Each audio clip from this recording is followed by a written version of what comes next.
Hi, everyone. I'm excited to chat today with multi-genre author and freelance editor Gwen Hayes today.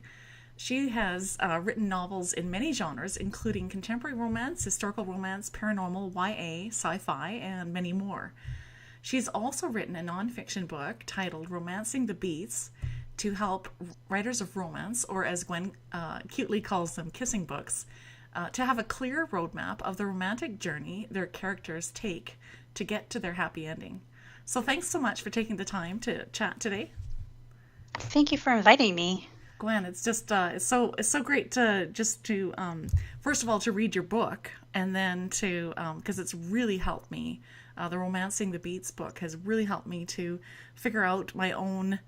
I feel like I'm a newbie romance author, and that your book has just opened my eyes to so many of the beats in romance. So thank you for that. Oh, that's really nice of you to say. Thank you very much. That's why I wrote it. I wanted to help people. So Yeah, that's awesome. yeah. So And also to give you earworms. That was my secondary goal. yeah, yeah. Well, it's just really, really good, uh, and I also I wanted to say I love the '80s references that you have at the start of every chapter. Is an '80s reference, like a song and stuff. And It's my it was just my really cute. playlist, yes. So that's really great. That's so much fun. So as we kind of get start going here, you know, would you mind sharing your story of how you got started writing romance, or just writing, in general, and then later on editing fiction, and then what inspired you, to write the nonfiction book Romancing the Beat? Well, my story's actually pretty boring, I think. Most writers will say they knew as a child that they wanted to write, and I did. As a child and a teenager, I thought I was going to write, and then like 20 years happened, and I didn't. And in 2007, I just decided I wanted to try it for real, and I ended up starting romance because that's what I read, and I ended up with a crazy YA that wouldn't let me sleep at night, and I wrote that. That was called Falling Under, and then the follow-up book was Dreaming Awake, and they are YA romance, of course, because I like kissing books. And after that was published, I went back to romance because that's pretty much where my heart lives. And I guess editing was just sort of progressed out of my love of the craft of writing.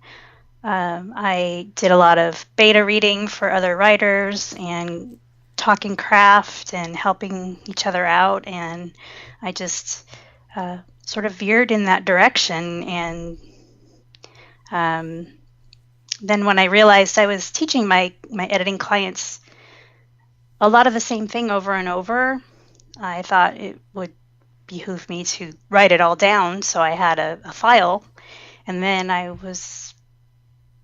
guess I just realized I could probably share it with more people.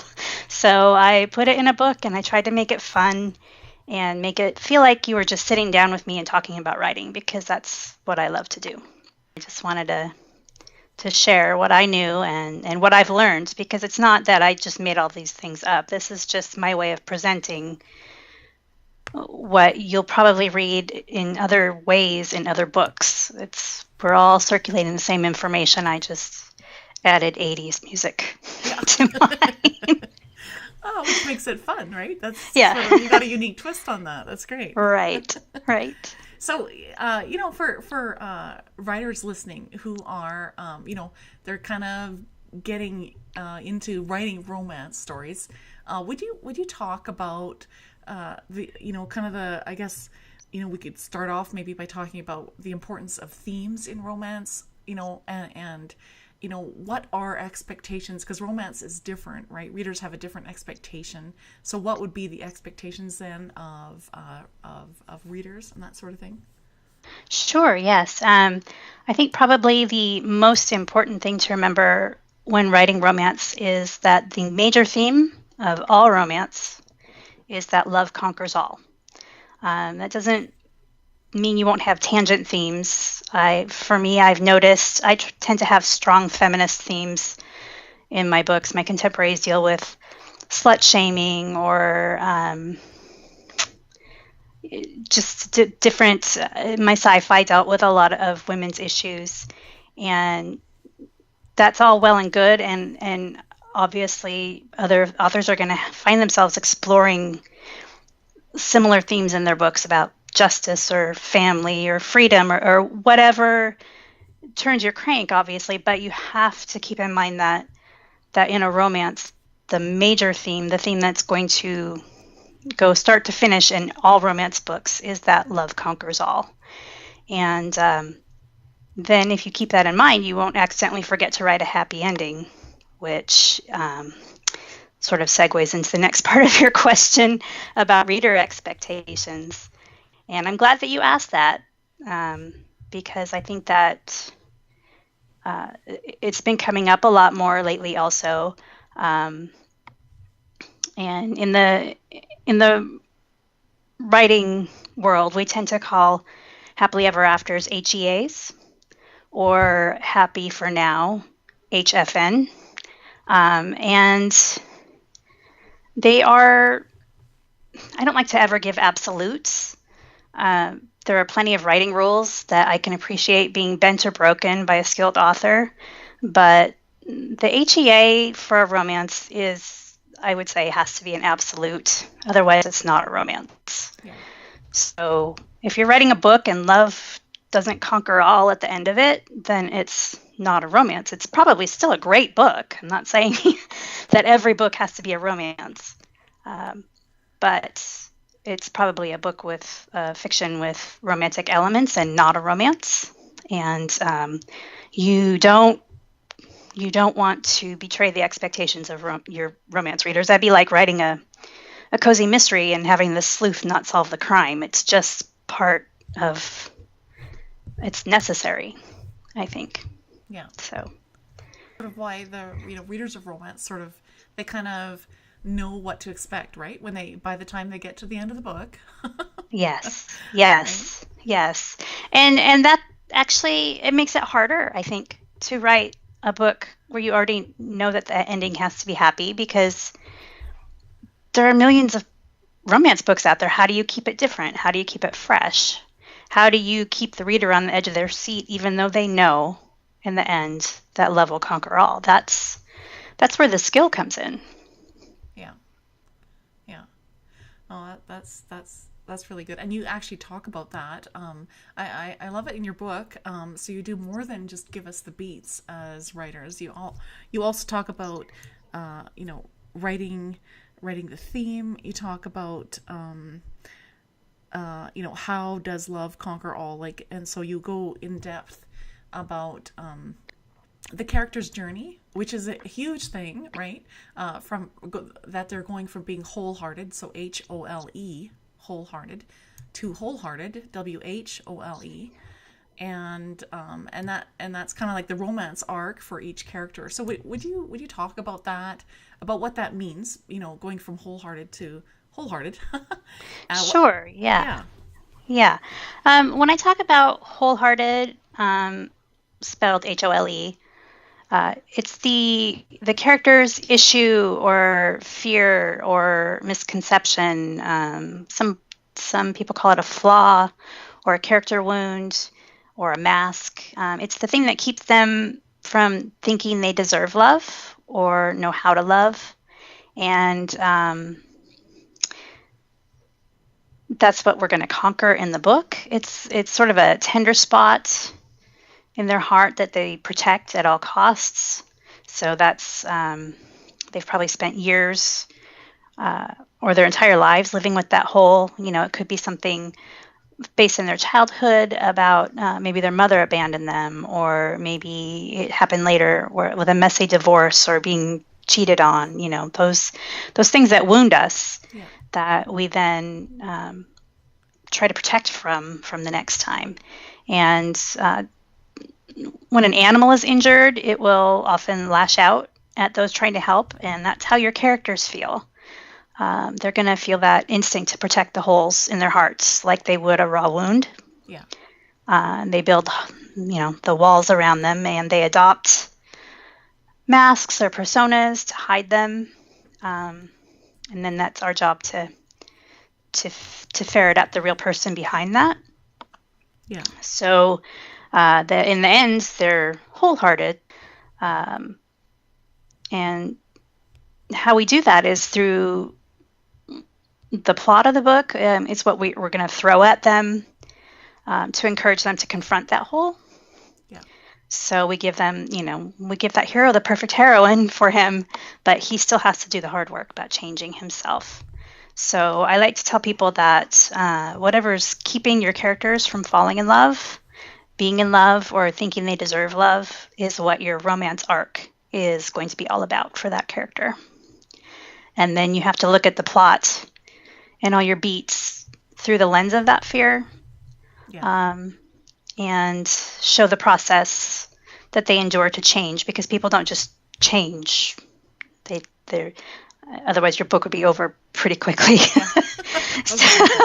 So you need to be specific to what their fears are and show them glimpses of how life could be if they conquered that fear, and then show them fighting, changing.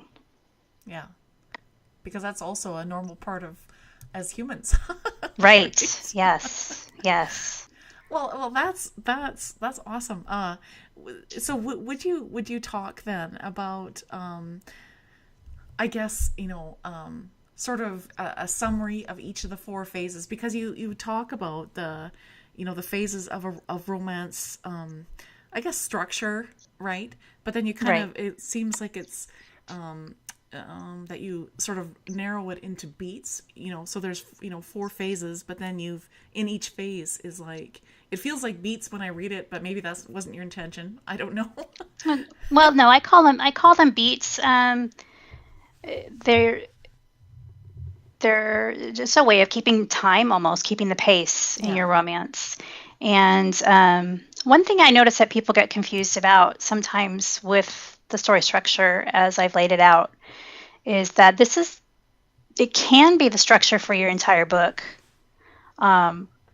But this is the story structure for the romance arc of your book. So if you are writing a very complex romantic suspense, then you're also going to have to weave in that external plot to this romance arc. So while I'd love to say that each of these beats could be exactly the same amount of words and you could end up doing 1 chapter per beat, sometimes that works out really well, but sometimes that is not the case. These are the beats for the romance arc, and then you will weave your other external plot points to this. But if you make this your foundation, then you'll make sure that you have nailed the romance arc. That's because you know what, I noticed that right now I'm just finishing up. But I've been using your book actually to go through I'm finishing up. Well, it's a little longer than a novella. I'd say it's probably like 40,000 words now, but but it's so it's like set in the 1920s, but it's so it is it's a romance, but it has all this stuff about using a deserted island to smuggle the moonshine, and that the one guy's committing fraud, taking other people's money, and so these have to be weaved in between, right? Right. Yes. I think a lot of times, if you read a story that's very well plotted but doesn't feel, you don't feel as invested in the characters, I think that sometimes it's because the author spends a lot of time working the plot, but not the romance. Okay. Because the romance is the character's arc also. Yeah. They're just, their only reward for getting wholehearted is not just the love of their life. They also are better people. Right. By the end of the book. Yeah. They're stronger. They're able to tackle more of the other problems in their life. So, And if you're writing a shorter story, I think that it's easier to adhere to only the beats that I've laid out, because you don't have a lot of room for external stuff. If you're writing 10 to 20,000 words and you're trying to write in with a villain's POV and all this other stuff, you're not going to devote enough time to the romance. So Yeah. Yeah. So, but if you're, a category romance also, this works really well for, because there's generally not going to be as complex or a complicated external plot. Yeah. No, that's good. See, this is important for writers of romance to know, because I think if a lot of writers we just dive in, we're just excited about the idea we have in our head, right? And so, right. So. Yeah, and I'll tell you the truth. If you look at all of my books, not all of them adhere to this, and I, you can. I'm not saying that I sort of like Dr. Physician heal thyself. I don't always pay attention to my own good advice, but I've been better. Since I actually wrote the book, it's made my life easier, because and on my website, I've made it for you also, or for my readers. I made a Scrivener template with the beats, and it's free. Oh, awesome. So, and I also have a cheat sheet for the readers, and that's also free. And if we I can tell you the website right now, and then that way anyone who's listening might want to follow along. Yeah, that'd be great. Because the beats, I don't want to go over each individual beat. We really don't have that kind of time in an interview. And it's easier to read, I think, anyway. Yeah. So, if you go to gwenhayes.com/free-stuff. Okay.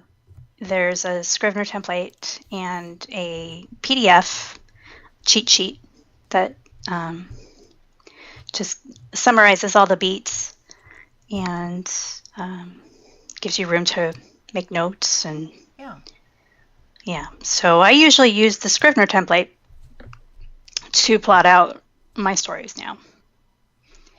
So that's so writing the book has helped me. Yeah. Well, that's awesome.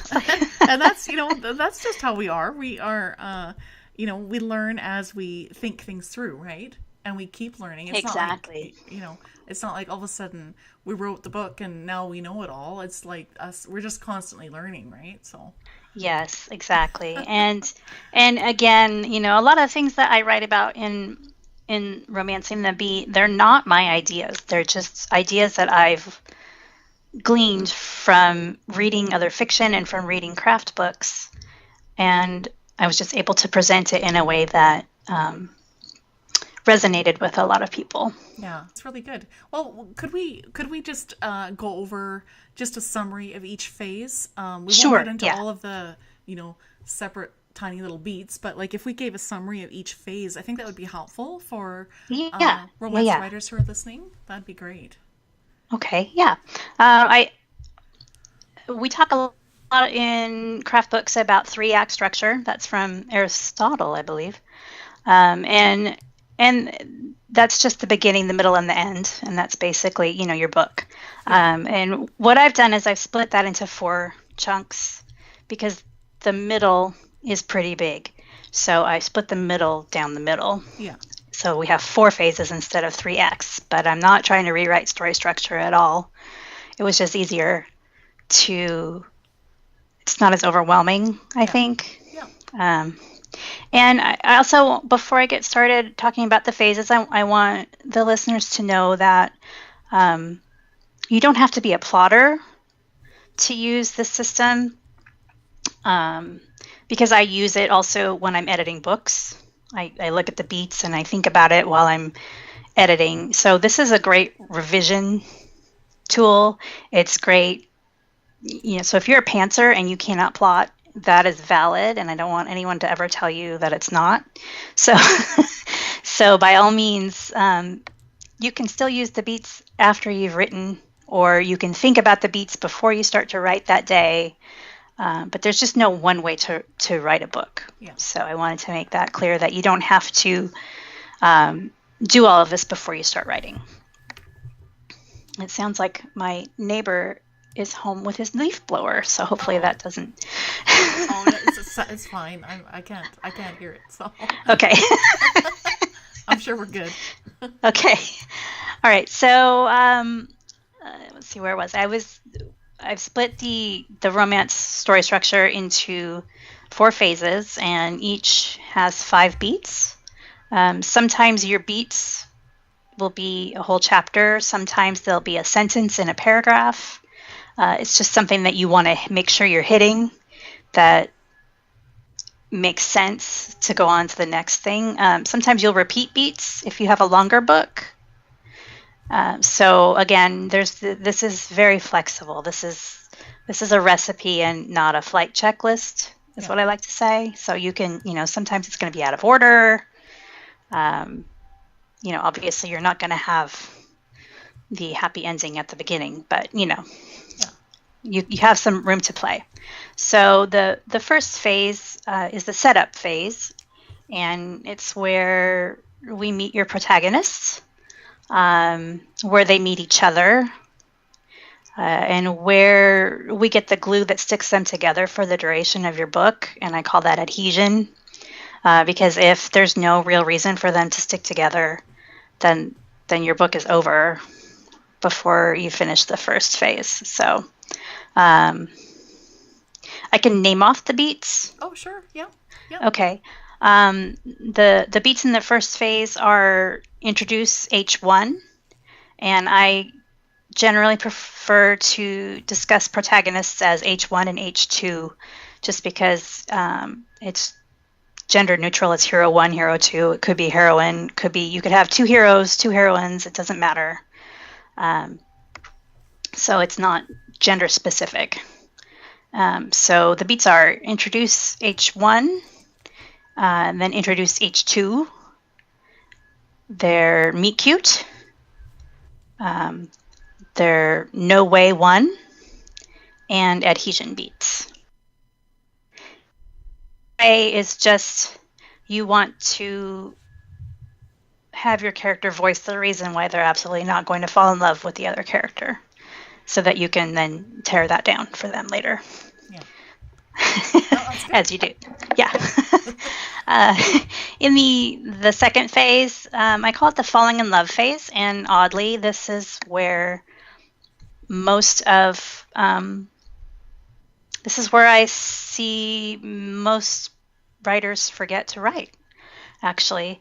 And that's funny because it's a romance, but they know the characters so well, and they know that they're meant to be together, but they don't show on page sometimes often enough so that the reader can see why these 2 characters fall in love.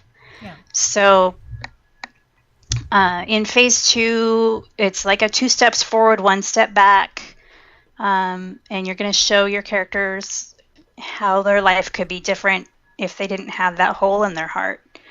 And the beats are a no way 2, and an inkling of desire, a deepening of desire, maybe this will work, and then the midpoint of love, which I also a lot of times is a false high for your characters, because then in the third phase you knock them back down to their knees. Yeah, because you have to be mean to your characters.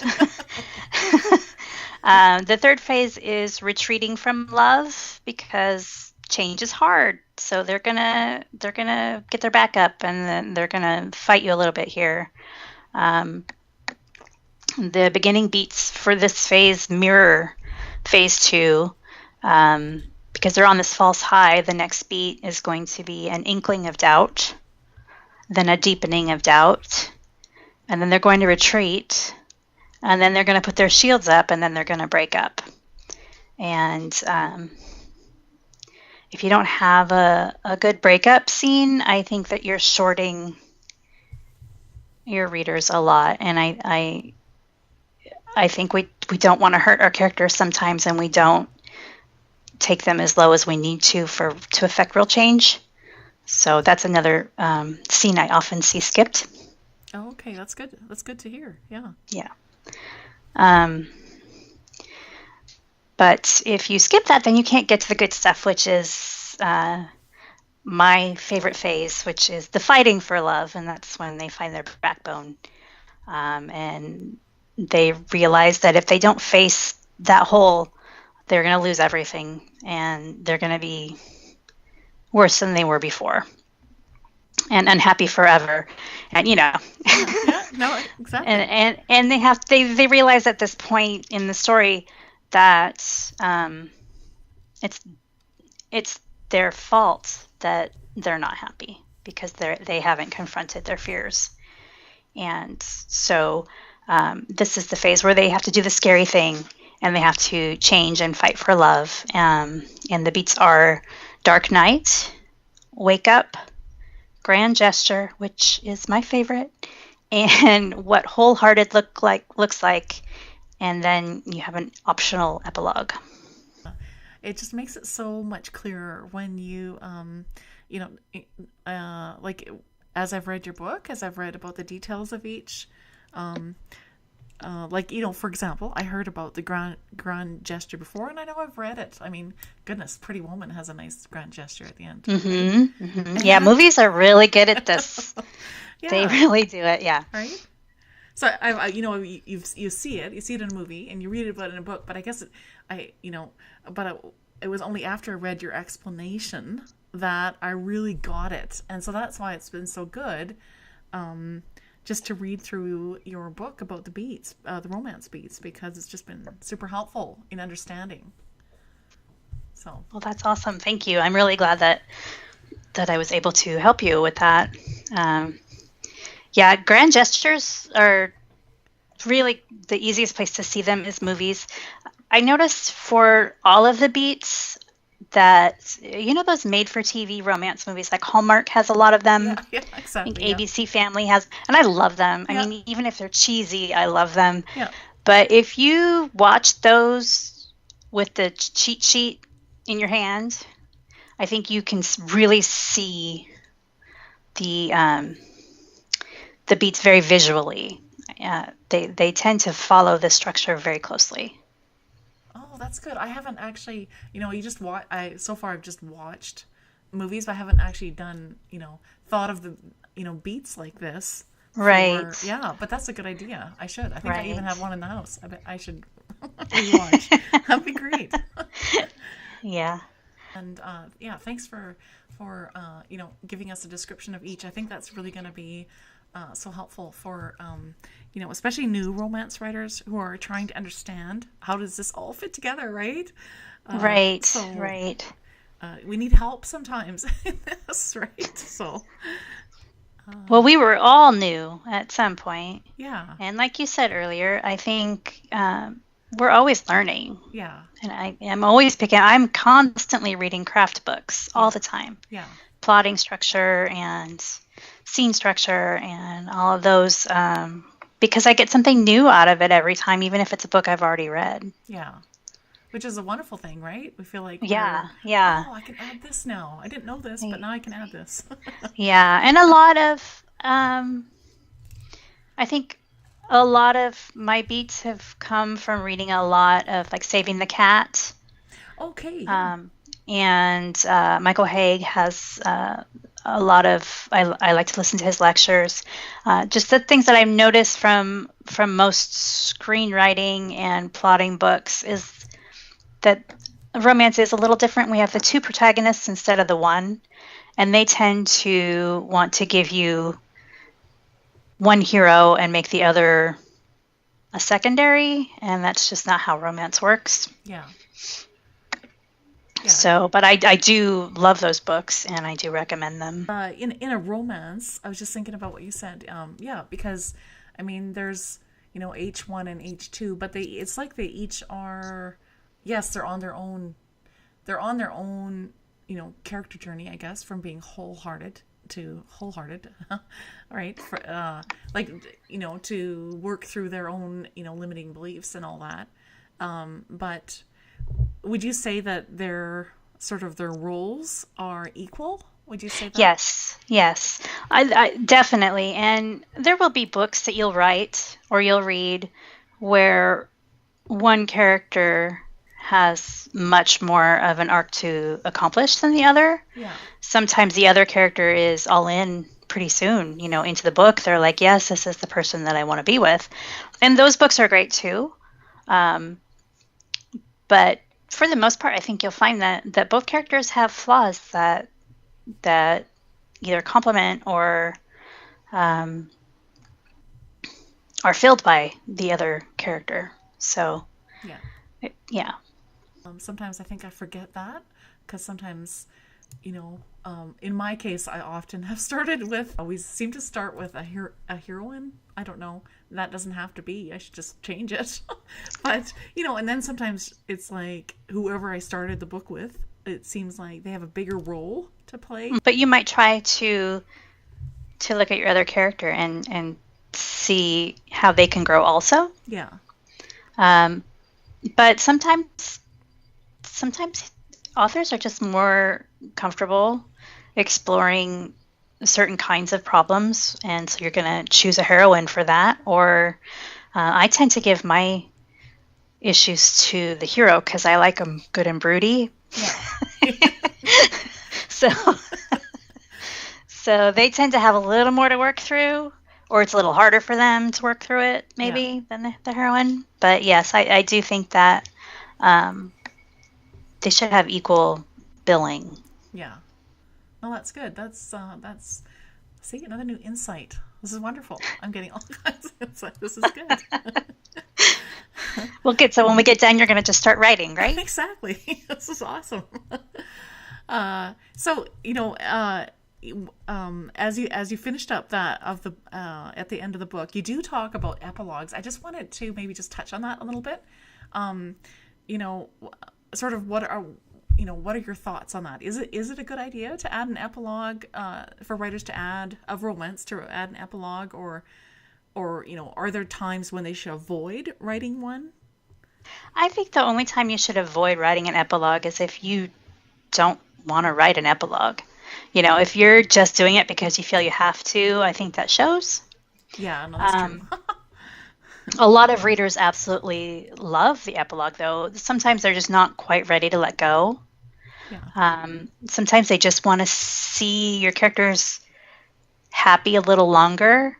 If you've written a more complex plot, you might have finished up both your external climax and your wholehearted at the same time, and so the reader might feel a little let down if they don't get to see them in their everyday life after all of the hubbub has died down.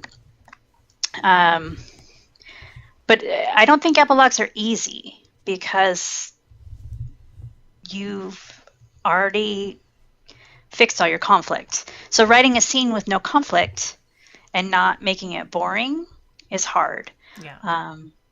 Writing a scene that's too sappy, I think, seems to be what some authors do, and then that doesn't feel right anymore because your characters are still the same people they were. Yeah. They're not going to just automatically now be perfect. A well-crafted epilogue is actually harder than people think it is. You're saying if, like, say you had a sassy heroine, for example, she should still be sassy at the epilogue. Yeah. She shouldn't all of a sudden be like all, really right. calm. You don't want to turn her into Mary Sue just because she's engaged now. Yeah. And I think a lot of times authors do a little shortcut with babies. Yeah. And if that doesn't really fit, then you shouldn't use babies either. Yeah. I think you need to just have it maybe just a slice of life of what it is like for your characters now that they've got their whole hearts. Yeah. It's also a great place if you're writing a series to plant the seed for your next book. That's true. Yeah. The heroine of your next book could be visiting with the heroine of this book. Yeah.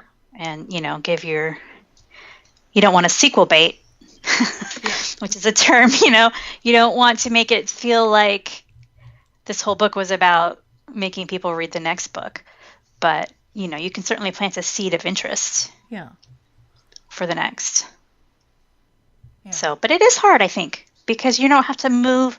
We stress so much on our scenes of moving the plot forward or exploring character, and now you've wrapped everything up, but you still want to write a scene, and so you have to really use your writing chops, I think.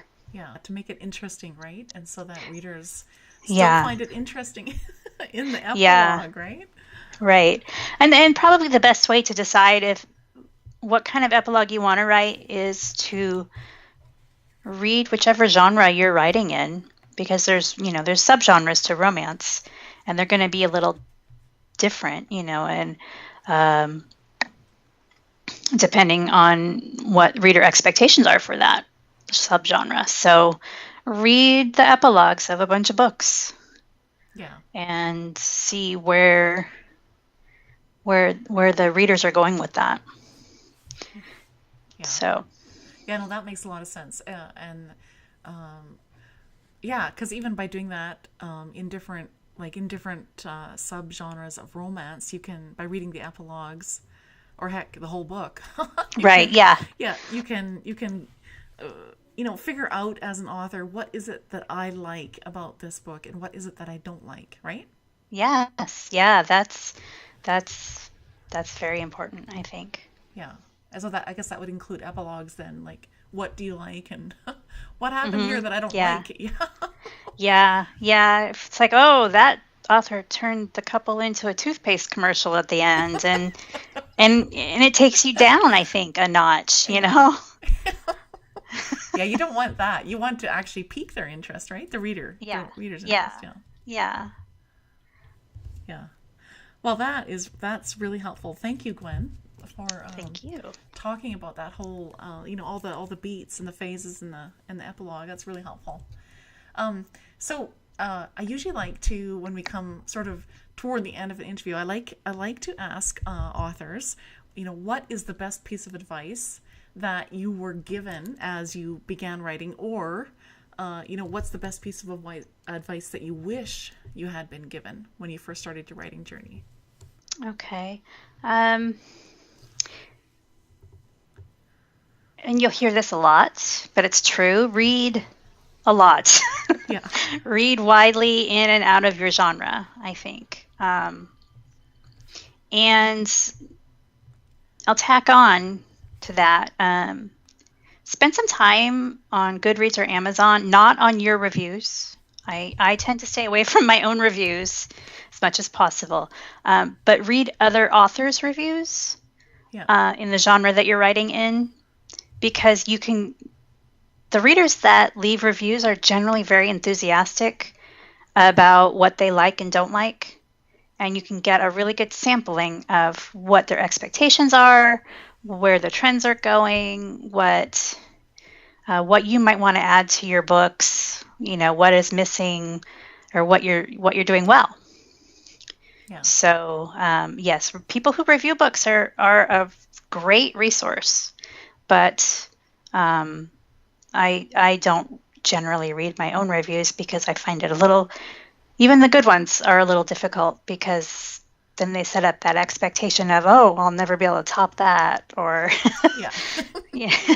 That's just how we are as writers. Yeah. Imposter syndrome is a real thing. So yeah, that is very insightful. That would be something that especially in the genre that you are writing in, that you hear what readers are really loving, right? Yeah. And also the things that they say, I really don't like this because it doesn't make sense, or makes them want to throw the book across the room. Right. Or what's getting tired. Yeah. They can say, oh, this is the 50th book I've read with da-da-da-da-da. And then you're like, okay, well, I guess I better take that out. But you don't want to, I'm not saying that you should write to other expectations. You need to write the book that's in your head.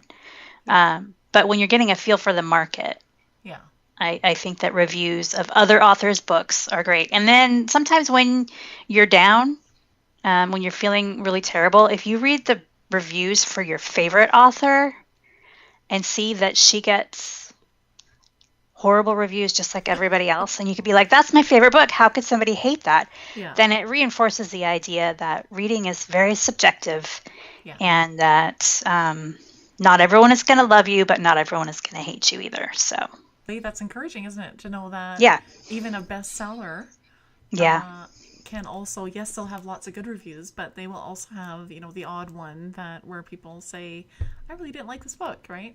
And it could be many right. reasons, right? Maybe they were expecting that it was a different,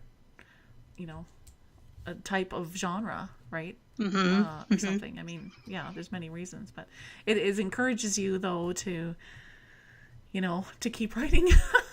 It does. Yeah, it's hard. And if you accidentally read a bad review of your book, it can get you down for a long time if you let it. So it's important to remember that it's all very subjective.